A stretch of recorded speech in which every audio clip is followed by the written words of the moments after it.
안녕하세요. 저는 이제 68살이 된 박종석이라고 합니다. 제 인생이 이렇게 될 줄은 정말 몰랐습니다. 한국에서는 그래도 나름 괜찮은 직장 생활을 했었어요. 중소전자부품 회사에서 33년간 품질관리팀에서 근무했죠. 과장까지 올라가서 말년에는 월급도 350만 원 정도 받았습니다. 그렇게 정년퇴직을 하고 받은 퇴직금이 2억 3천만 원 정도였어요. 딸 하나 아들 하나를 키우면서 살림을 꾸렸는데 두 아이 모두 대학을 보냈고 결혼도 시켰습니다. 아들 결혼할 때 5천만 원, 딸 결혼할 때 5천만 원을 보태주었죠. 그리고 아내와 함께 노후에는 조용히 시골에서 텃밭이나 가꾸며 살자 했습니다. 근데 퇴직하고 1년 만에 아내가 갑자기 쓰러져서 병원에 실려갔어요. 뇌출혈이었습니다. 다행히 목숨은 건졌지만 반신마비가 왔고 말도 어눌해졌어요.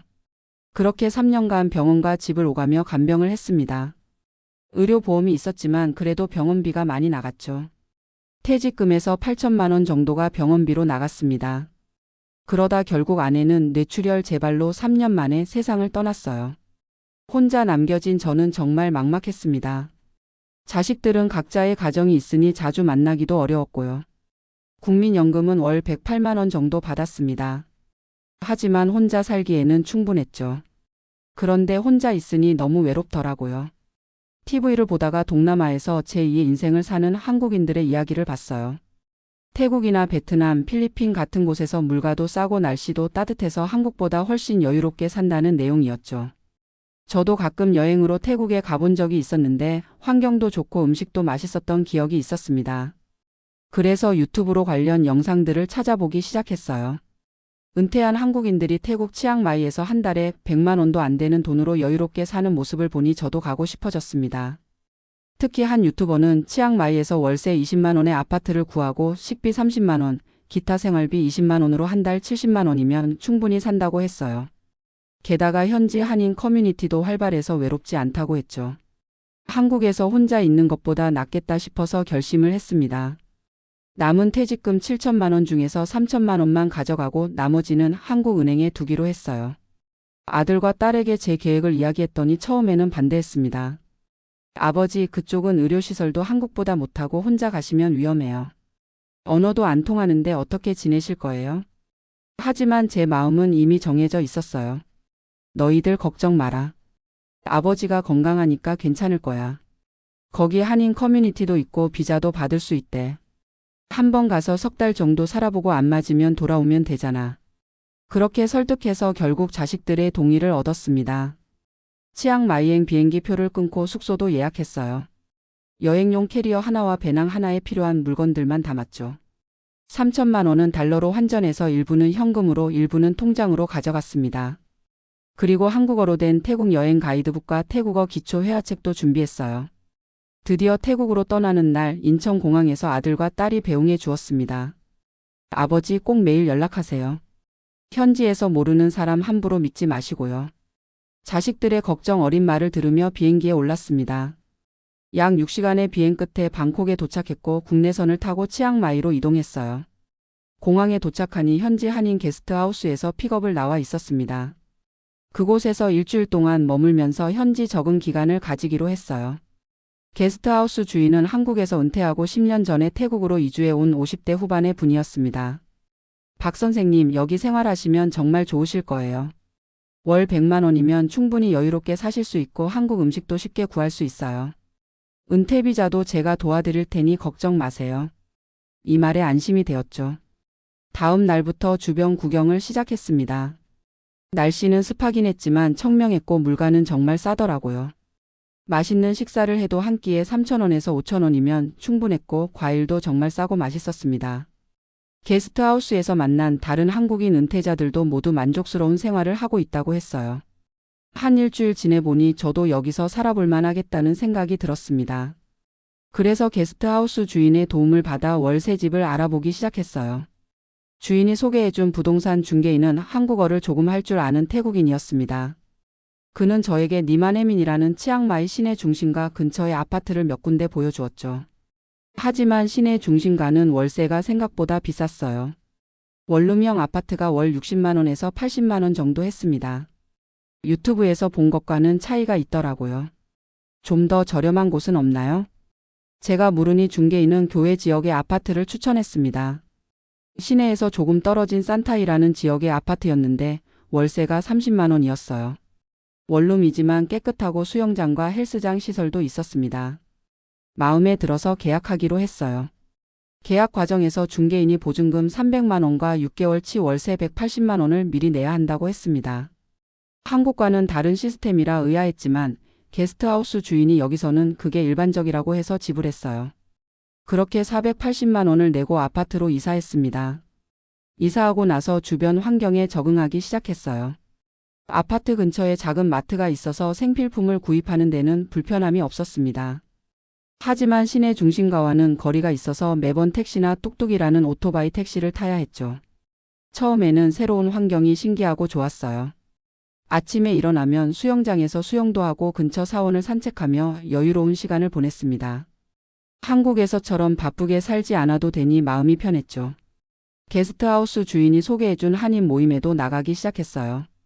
매주 수요일마다 현지 한인 카페에서 모임이 있었는데 대부분 저처럼 은퇴 후 태국에 정착한 분들이었습니다. 그들과 이야기를 나누며 현지 생활 정보도 얻고 외로움도 달랠 수 있었어요. 하지만 시간이 지날수록 몇 가지 문제점이 드러나기 시작했습니다. 첫째, 언어 문제였어요.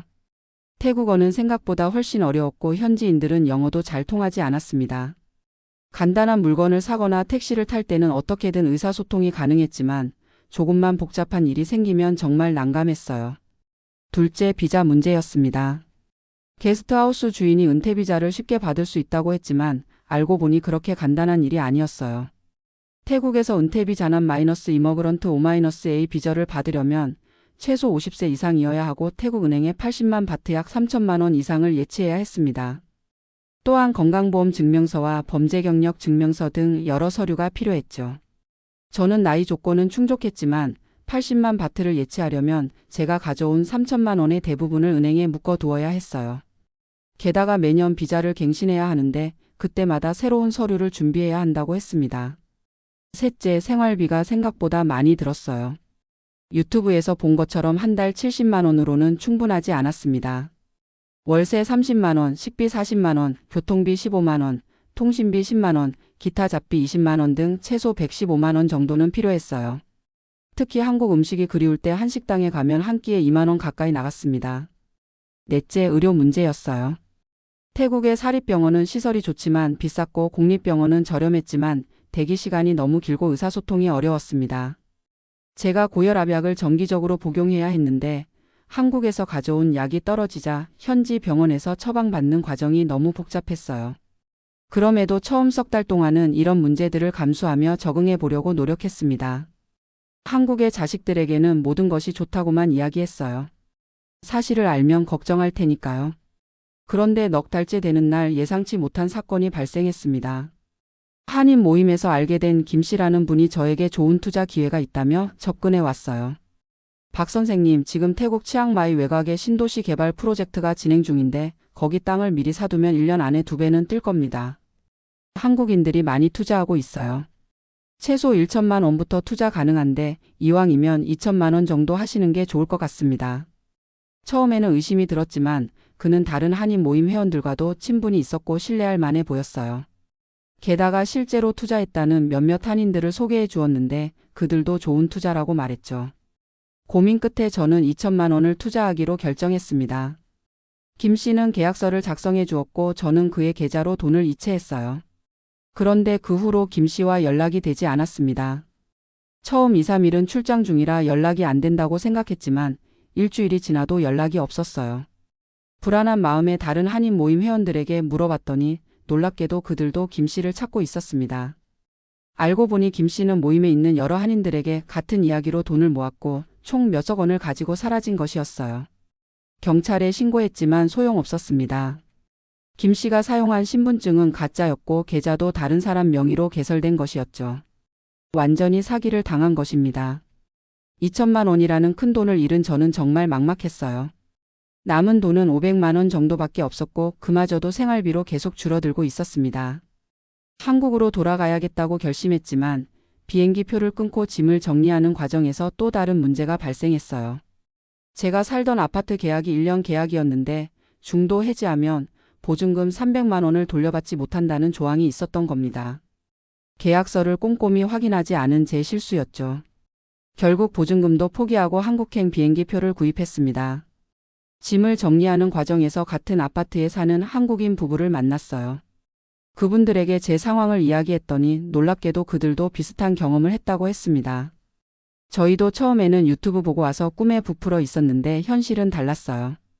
유튜버들이 보여주는 건 모두 좋은 면만 편집한 거예요. 실제로는 언어 문제, 비자 문제, 의료 문제 등 신경 쓸 일이 너무 많아요. 특히 나이 들수록 의료 문제가 심각한데 여기서는 제대로 된 치료를 받기 어렵습니다. 그 말을 들으니 제가 얼마나 준비 없이 무모하게 결정을 내렸는지 깨닫게 되었어요. 한국으로 돌아오는 비행기 안에서 저는 지난 6개월을 되돌아보았습니다. 3천만 원을 들고 떠났는데 결국 사기로 2천만 원을 잃고 보증금 300만 원도 날리고 생활비로 200만 원을 썼으니 거의 대부분의 돈을 잃은 셈이었죠. 한국에 도착해서 아들의 집으로 갔습니다.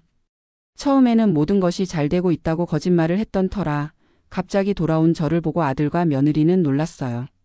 결국 모든 사실을 털어놓았습니다. 아버지, 처음부터 말씀드렸잖아요. 준비도 없이 가시면 위험하다고요. 아들의 말이 맞았습니다. 저는 너무 안일하게 생각했고 철저한 준비 없이 무작정 떠났던 거예요. 유튜브에서 본 화려한 모습에 현혹되어 현실을 제대로 보지 못했죠. 다시 한국에서의 생활이 시작되었습니다. 아들 집에서 잠시 머물다가 제가 예전에 살던 아파트가 아직 전세로 나가 있어서 월세방을 구해야 했어요. 서울 외곽의 작은 오피스텔을 월세 50만 원에 계약했습니다. 보증금으로 1천만 원이 필요했는데 남은 돈이 없어서 한국은행에 남겨두었던 4천만 원 중 일부를 사용했죠. 국민연금 108만 원에서 월세 50만 원을 내면 58만 원이 남았습니다. 전기세, 가스비, 관리비 등을 내면 실제로 생활할 수 있는 돈은 45만 원 정도였어요. 한국의 물가로는 턱없이 부족한 금액이었죠. 게다가 없어진 3천만 원은 제 노후를 위한 중요한 자금이었는데 그것이 사라진 충격은 정말 컸습니다. 이대로는 안 되겠다 싶어 일자리를 알아보기 시작했어요. 하지만 68살 노인을 채용하려는 곳은 많지 않았습니다. 결국 아파트 경비원 일을 구했어요. 24시간 교대 근무였는데 월급은 190만 원이었습니다. 그나마 다행인 것은 제가 건강해서 일할 수 있다는 점이었죠. 경비원 일은 생각보다 힘들었습니다. 밤에 순찰을 돌고 택배를 나르고 주차 관리를 하는 등 육체적으로 부담이 컸어요.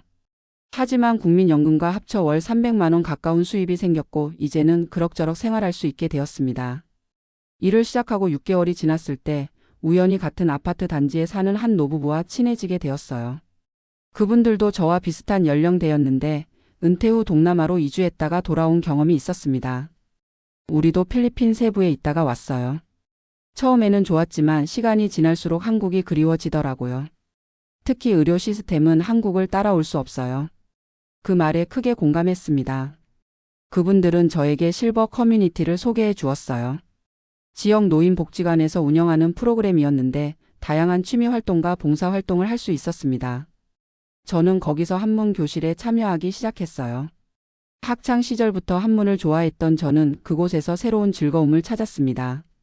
점차 한문 교실 회원들과 친해졌고 일주일에 2번씩 모여 한문 공부를 하며 서로의 일상을 나누었어요. 그렇게 3년이 흘렀습니다. 지금 저는 경비원 일을 계속하면서 틈틈이 복지관 활동에 참여하고 있어요. 아들, 딸 가족들과도 한 달에 한 번은 꼭 만나고 손주들이 커가는 모습을 보는 것이 큰 기쁨입니다. 돌이켜보면 태국행은 분명 실패였지만 그 경험을 통해 많은 것을 배웠어요. 화려해 보이는 외국 생활의 이면에는 언어 장벽, 문화적 차이, 의료 시스템의 한계 등 많은 어려움이 있다는 것을 몸소 깨달았습니다. 또한 노년기에는 건강과 안정이 무엇보다 중요하다는 것도 알게 되었어요. 그리고 무엇보다 한국에서의 삶이 결코 나쁘지 않다는 것을 깨달았습니다. 비록 물가는 비싸고 경쟁은 치열하지만 익숙한 언어와 문화, 발달된 의료 시스템, 그리고 가족과의 유대는 어떤 돈으로도 살 수 없는 가치였어요. 요즘 유튜브나 SNS에서는 여전히 해외 이주의 장점만을 강조하는 콘텐츠가 많습니다. 물론 성공적으로 정착한 분들도 있겠지만 저와 같은 실패 사례도 분명 존재해요. 특히 노년층이 해외에 정착하려면 철저한 준비와 현지 조사가 필수입니다. 언어 문제, 비자 문제, 의료 시스템, 생활비, 사기 위험 등을 꼼꼼히 알아봐야 해요. 무엇보다 자신에게 맞는 선택인지 냉정하게 판단해야 합니다. 저는 제 경험을 주변 노인분들에게 자주 이야기합니다. 후회는 없습니다. 그 경험이 있었기에 지금의 제가 더 감사한 마음으로 하루하루를 살아갈 수 있으니까요. 비록 3천만 원이라는 돈을 잃었지만 그보다 더 값진 교훈을 얻었다고 생각합니다. 이제 저는 큰 욕심 없이 제가 있는 자리에서 최선을 다하며 살아가려 합니다. 경비원 일을 하면서 만나는 주민들에게 친절하게 대하고 복지관에서 만난 친구들과 소소한 일상을 나누는 것. 그것이 제게는 충분한 행복입니다. 가끔 태국에서의 기억이 떠오르면 씁쓸하기도 하지만 그것 또한 제 인생의 한 부분이라 생각하며 받아들이고 있어요. 인생은 계획대로 되지 않는 것 같습니다. 저는 안정적인 직장에서 33년을 일하고 은퇴했지만 아내의 병원과 사망, 해외 이주 실패 등 예상치 못한 일들을 겪었어요. 하지만 그런 과정 속에서도 새로운 길을 찾아가는 것이 인생인 것 같습니다. 지금 누군가가 저에게 해외 이주를 고민하고 있다고 한다면 충분한 준비와 현실적인 계획을 세우라고 조언하고 싶어요. 그리고 무엇보다 한국에서의 삶도 충분히 가치 있고 행복할 수 있다는 것을 말해주고 싶습니다. 제 이야기가 비슷한 상황에 처한 분들에게 조금이나마 도움이 되길 바랍니다.